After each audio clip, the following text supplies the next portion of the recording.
In this video, I will share step by step how I learned my first surah as a Muslim revert. Bismillahirrahmanirrahim. As a revert in Islam, it sometimes can be a little hard in the beginning. Learning everything about the religion, what is halal, what is haram, how to pray, how to recite, etc, etc. And today, I'm not only going to explain how I personally try to memorize in the best way as a revert, also I will try to learn a new surah together with you in this video. Now, when speaking about learning a new surah, it's important to know that in Islam, most things like the Quran and the recitation during the prayers are in the Arabic language. Allahu Akbar. But why? I mean, we learned that Islam started in Mecca and Medina in Saudi Arabia, where they speak Arabic. But then why don't we pray in other languages as well? Or why does every translation of the Quran still show the Arabic verses next to the translation? In the beginning, it all was a bit confusing and new for me, but it makes a lot of sense when you take a closer look to it. So, first of all, the Arabic language is the original language in which the Quran has been sent down to Prophet Muhammad sallallahu alaihi wasallam. These were the words of Allah that the angel Jibril alayhi salam brought to the Prophet. This revelation is called Wahi in Arabic, which is a whole story in and of itself. But it's important to know that the Wahi was in the Arabic language originally. And besides that, Arabic is the most advanced language there is. It has a total of more than 12 million distinct words, whereas English only has just over 170,000 words in its dictionary. Just for the word love, there are 50 different words in Arabic. Subhanallah. That's also why people say that a translation of the Quran can help you with understanding it better, but can never be seen as the original message. And then I started to realize that it's not only that, but it unites the Ummah as well. It unites us as Muslims. What I mean by that is it doesn't matter where I go in the world. When I enter a mosque, everyone greets each other with the same heartful greeting, Assalamu alaikum. And we pray and recite together in the exact same way. Arabs, Africans, Asians, Europeans, we're all one. And our religion teaches us to not create diversity. And having one language to communicate, recite, and pray together is an important part of that, in my opinion. But back to learning my first surah, which I will start with in a second. First, just to make sure before we start, I want to answer the following 3 questions real quick. What is a surah? What is the Quran? And how do we pray and recite as Muslims? So a surah simply means chapter in Arabic. So a surah is a chapter of the Quran. And just like I said earlier in this video, as Muslims we believe that the Quran is the actual word of God, sent down via the angel Jibril alayhi salam to the Prophet, who came as a messenger and the perfect example for mankind. As Muslims, we of course pray 5 times a day. And in this video, I won't explain why that is or how we exactly pray, but it's important to know that during these prayers, we recite verses and parts of the Quran. It's important that you always recite the Quran in a beautiful way. As Muslims, we carry the word of Allah, the word of God, in our heart. And there are estimated over 200 million Muslims alive right now that memorize the entire Quran. So I'm not even close to that, but inshallah we can make a start with it. And I have to say, I already know a few shorter surahs like Surat Al-Nas, Surat Ikhlas, Asr, Kawthar, that contains like 4 to 7 verses. But for this video, I decided to learn a surah which is a little bit longer, but also a little bit harder to memorize for me. For this video, I choose the Surah Ad-Duha, which has 11 verses. So let's start. What I do personally to memorize a new surah is the following 5 steps.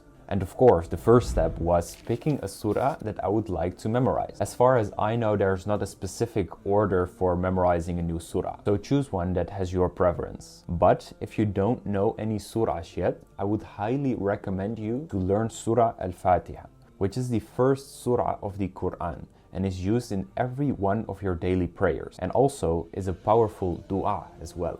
And if you already know Fatiha, then I would recommend memorizing surahs in Juz 30. the surahs at the end of the Quran, because they are shorter and easier when you're just starting. That's what I'm doing as well. But again, there's not a specific order, so choose whatever you would like to start with. And I chose Surah Ad-Dua in this case. Now step 2 is understanding the surah. It's good that you're trying to memorize it so that you can use it in your prayers, but maybe even more important before you start memorizing it is that you truly understand what this surah means. So if Arabic is not your native language, for example, you can search for the translation online on the internet, on websites like Quran.com, or order a book with good translation. Most of the time I first look up the translation and then also the further meaning and story behind it. So in my case, for Surah Ad-Dua, I have the translation in my book here. I read that and also look for some further information about it on the internet. Here is what I found. The name of the Surah Ad-Dua can be translated as the early hours or the morning bride. It's the 93rd chapter, Surah, of the Quran and has been sent down in the earlier times of the revelation in Mecca. This surah was given in order to afford peace and tranquility to the Prophet. At that time, in the beginning of the revelation, he sometimes was very anxious or scared because he was afraid of doing something wrong. There was a lot of information and responsibility coming from the wahi, the revelation. And these verses were meant for peace and tranquility for the Prophet ﷺ. And it's also a very popular surah for reverts, especially verse 7 that says, "And he found you lost and then guided you." So as you can see, for every surah there is a lot of information you can find to better understand its meaning. Now step 3 is listen and write. After understanding the surah, I start to listen to the recitation first. I think especially as a revert, this is very important because the way you pronounce a word in Arabic is crucial. For example, the Arabic word for heart is qalb, but if you say kalb, you say dog, which of course is something completely different. So pronunciation is very important.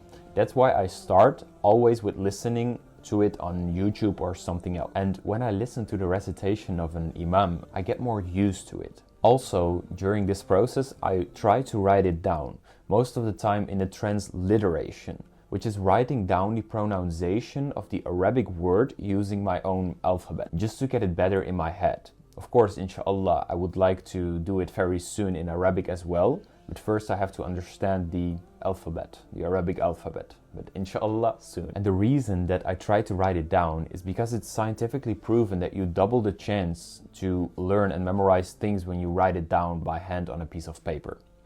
So also, from now on, a little tip, take a pen and paper when you're watching my videos as well. Now the 4th step is to finally start memorizing the surah. And there are a few ways to do this. You can, for example, sit down and just read, recite and repeat until you understand and memorize it. Or if it's a longer surah, you can break it up into pieces and then learn and memorize it piece by piece. Or sometimes I just force myself to sit down and dedicate it to learn it in one day. Sometimes I give myself some time and spend a few evenings on it, for example. Sometimes I listen to it on repeat in the car or between work and try to get along with the recitation while listening. There are multiple ways to do this. It's important to find an efficient way to memorize it in which works best for you. What I did for this surah was breaking it down into 3 pieces and then slowly learned it one by one, combining it with listening, but also writing, reading, etc., etc. Now the final step and the most important step is repetition. Remember, memorizing requires repetition. I remember when I was still going to school and needed to learn concepts for biology, for example. It was just about repetition, to learn to remember and then use it for the exams to get a high grade. Like I said, it's just getting used to it, to the pronunciation, to the correct order, etc., etc. And that requires some time, discipline and consistency. And then when you finally memorize it, you can use it in your prayers. And that's why we do it, of course. Learning this surah Ad-Duha took me a little longer than expected, but alhamdulillah, I managed to memorize it. Bismillahirrahmanirrahim. Wat-duha wal-layli idha saja.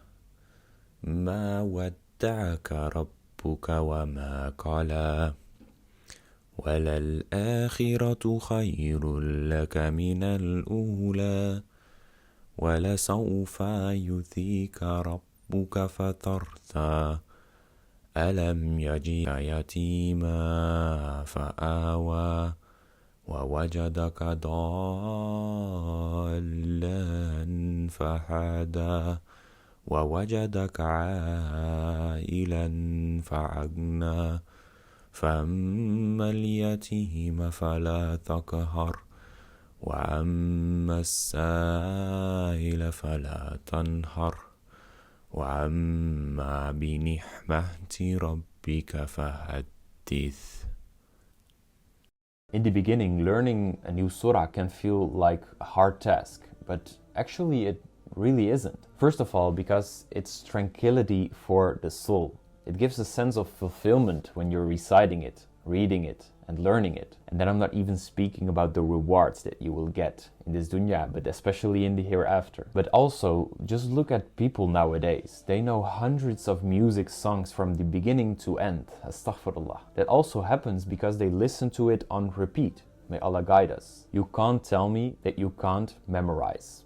Everyone can. And Allah subhanahu wa ta'ala says in Surah Al-Qamar, verse 17, and we have certainly made the Quran easy for remembrance. So is there anyone who will remember? Now, isn't that a powerful statement to end this video with? You can do it. Assalamu alaikum.